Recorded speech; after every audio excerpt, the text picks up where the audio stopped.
Okay, let's talk some conference finals. Game one, Mavs beat the Wolves, Celtics escape versus the Pacers. We'll put it like that.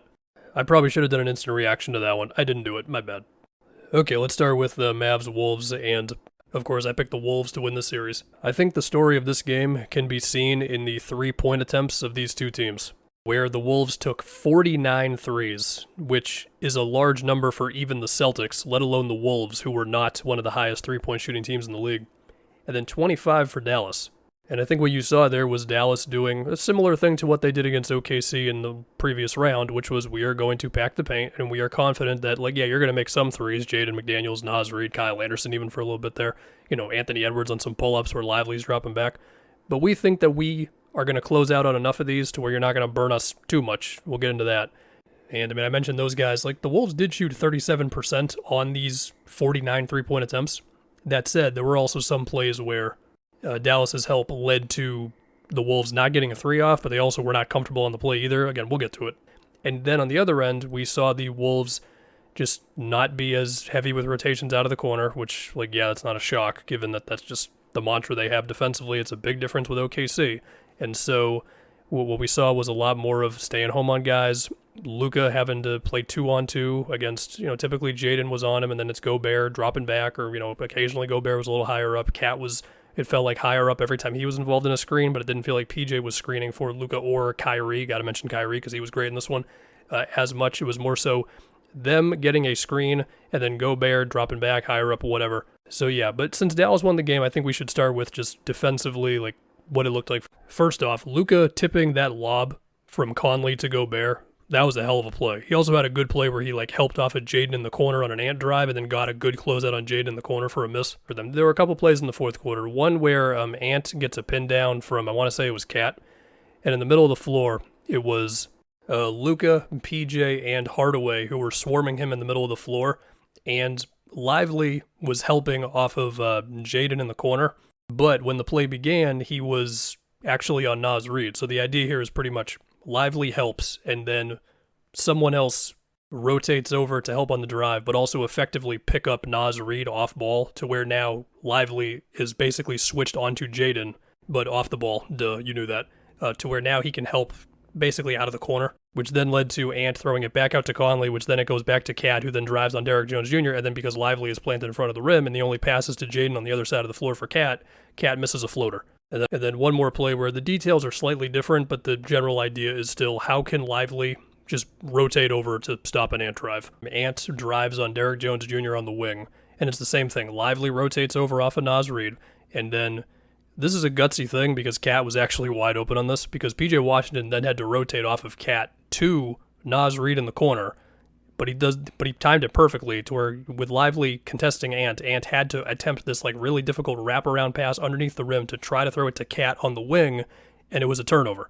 Now again, the Wolves, they took 49 threes in this game, and the two plays I just gave you did not result in them missing 3-point attempts. But the idea is we're bringing help, and we are going to believe that we can get the better of you, whether it's force a turnover, get a good closeout, all that stuff. Which, again, is similar to what they did against OKC in the last series. But again, the Wolves, they made 18 of them. It's not like they didn't make any, right? But 49, that's a lot of 3-point attempts, and I think that's more than the Wolves would like to get up. Okay, we can now go to the other side of the floor, where Luka and Kyrie did their thing, man. You saw Luka, tough step back over Ant, a bunch of pull-up twos, or they're technically fade twos over Jaden, where he was able to get Jaden on his back a couple times, where he was able to knock Jaden off the spot a little bit to get into the fade too, because, yeah, there's a weight difference there. And in the case of Kyrie, he had 1 or 2 blow-bys on Ant. One was off the catch, one was on a drive, I believe. I want to say that Kyrie had 2 or 3 baskets that at least I can remember off the top of my head going at, just the Rudy drop. One where he just scored over Rudy on a layup. One time where he threw an insanely high lob to Gafford. I want to say he had 1 floater off of a double screen action, and then he might have had another floater earlier on. And okay, let's talk about the Gobert drop. Now, well, before I say that, there were a couple times where Gobert was higher up on the screens. One time he was higher up on a Luka screen. It was a double screen action. Gafford was wide open for a dunk. Another time, Rudy trapped Luka, and Gafford had a turnover in the middle of the floor. Another time where same thing, and then it was Lively in the Lively at the rim with Ant and Conley helping, and then Lively committed a travel. Now within this, like there were still times where like Rudy was able to force Kyrie or Luka to make an extra pass out or whatever, and there was a play late there, I remember, where Kyrie missed a floater in the paint, and then there was an offensive rebound, he missed another shot in the paint with Rudy and Naz Reid just right in front of the rim. Yes, I do think Dallas had success, and it's not all on Rudy. Like some of this is like, Luka getting by Jaden, getting good position on Jaden, the whole thing. But the point being is, Dallas for this game, again, 25 three-point attempts. That's just a low number, in the year of 2024. Dallas had 4 corner three-point attempts all game, which is even less than what Minnesota gave up on average in the regular season. And Dallas had nearly 50 shots in the paint. So that's at the free throw line or right at the rim. And as far as the not right at the rim shots, they shot like high 40s, which you'll probably take if you're the Wolves. And then at the rim, they shot 21 for 27. And again, it's not like they're just making shots over Rudy all day. It's more so, well, again, like Kyrie did have one layup that I specifically remember of him finishing over Gobert. There were probably a couple others that I remember as well. It's more so the plays where Luka is forcing Gobert to engage him on the drive, and then it's the lob to Lively. Now, I don't want to absolve Rudy of any criticism at all. I mean, of course, he could have been better. Stuff like that. I do remember PJ also getting just open threes, whether it's in the flow of things or like screening for one of them off of like a pick and pop or whatever. And Dallas will say that some of those will go in. Minnesota will say that the Mavs will not shoot as well at the rim. But it's interesting because I think we have 2 clear plans by both of these great defenses. The Wolves, at least through game 1, are saying we're not going to bring help like crazy. And the Mavs are saying we're bringing help like crazy. And so how that's going to fit in over the rest of the series, I do not know. A couple other things with the Wolves offense. Did feel like their shot selection down the stretch there was not great. The other thing, while the Wolves did not lean on it like a million times, whenever they got to that Rudy Cat screen action, I know they got 2 lobs out of it, and I want to say they got like at least 1 or 2 other plays where that action began the sequence that got them another good shot. Okay, let's talk Celtics-Pacers now. My Celtics, I said it earlier, they escaped with the game 1 win. Jaylen Brown, I love you. Tatum was getting buck in the overtime especially. And it felt like later on in the game they were really hammering home the Tatum screen on the ball, which was what led to that big 3 at the top of the key where he screened for Derek White, and then Nembhard was like basically dropping on the screen as if he's a big guy. And Nembhard's a good defensive player when he's not guarding Jalen Brunson mostly. But him playing drop is just a little weird. So anyway, he had to close out, and Tatum got 3, and that was big. Jalen, of course, saved him with that corner 3. That was huge. I'm going to try to make a positive spin on this game for Indiana besides the fact, I mean, you can't because they just committed a whole bunch of horrible turnovers late, like I get it. But we did see before the disastrous end of the game for them, they had success with some things.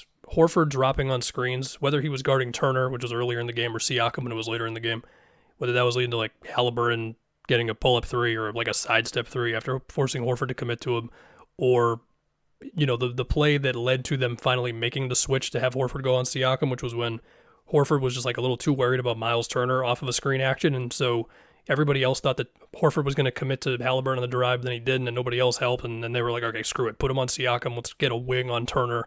Felt like more so Tatum, but a little bit of Jalen as well. And then Drew went to Halliburton. But it's like, okay, you got them to make that initial swap. And then even when Horford was on Siakam, they would run the Halliburton-Siakam screens, and then Horford was dropping on those, and then Siakam was able to comfortably get to around the free throw line, which, like, yeah, they then turned into face-ups/ISOs, if you will.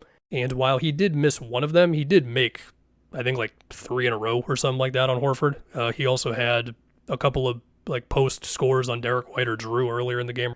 The point being is like they looked comfortable enough throughout the game to where, like, if I want to be nice, I don't think you have to go full on disaster mode for Indiana, but it still was a disaster. Like, they should have won that game. I mean, like, when I was talking about how Indiana could get it to a game 6, that was the game that had to happen. I mean, even, another thing they looked pretty good on was when Horford was trying to do some off-ball switches to where he wouldn't end up in the screen action. So he's like pointing to Jalen or Drew, like, hey, you go guard the screen action, like guard my guy as he steps up for the screen and for Halliburton, right? And then that would result in Horford like ending up on Nembhard, and then Nembhard was taking him off the dribble for pull-up 2s. Neesmith had one great drive on Derek White. Like, it was all there for the Pacers until it just wasn't, between the turnovers and Jalen's insane shot. And also Drew was great. Love Drew. Oh, and also one last thing. I do not know if Luke Cornett has a chance at guarding Miles Turner, because the amount of buckets that Miles Turner had, but Luke Cornett dropping on screens, then Turner's rolling at him or driving at him, or he's spacing him out and then driving past him, which one time led to an assist to Nembhard for a 3, and I think another time Turner just beat him or whatever. So for what that's worth. The other thing, too, is I think Indiana's going to keep on daring Horford to make shots. Horford is playing 40 minutes, which, like, it's admirable. It's also just terrifying. But, I mean, Tillman, I believe was out game 1 due to personal reasons, and it could be a possibility for game 2 as well. Obviously, wish him the best with whatever he's got going on. But as far as Horford, I mean, yeah, 40 minutes is a lot, and Cornet is Cornet. Okay, perhaps small lineups are going to be a possibility moving forward for the Celtics until Porzingis comes back. It felt like we had some more possessions of Siakam on Tatum later in the game as well. Could it be something Carlisle leans on? I don't know.